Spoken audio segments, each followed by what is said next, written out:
দেব, yes, superstar দেব।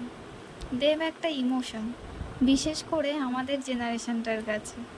দেব আমাদের কাছে MP দেব না, দেব, আই মিন দেবদা, সেই প্রেমের কাহিনীর দেবদা। কখনো পাগলু, চ্যালেঞ্জ, রোমিও, বলো না তুমি আমার, কিংবা মন মানে না করে যে আমাদের মন ছুঁয়ে গেছে। আবার কখনো খোকাবাবু, কিশমিশ, গোলন্দাজ, কিংবা কখনো চাঁদের পাহাড়।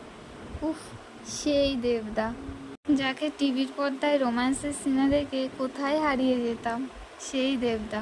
তার মন মানে না চ্যালেঞ্জ কিংবা প্রেমের কাহিনীর শেষের সিনগুলোতে গিয়ে আমারও চোখে জল চলে আসতো দেখতে দেখতে। কেন দেবকে হিরোইনের সঙ্গে বিয়ে দিচ্ছে না, এসব সিন দেখে কেন মেনে নিচ্ছে না। কতই না ভালো লাগতো না, দিনগুলো বেশ ভালো ছিল। সেই দেবকে সামনে থেকে দেখবো, এত সামনে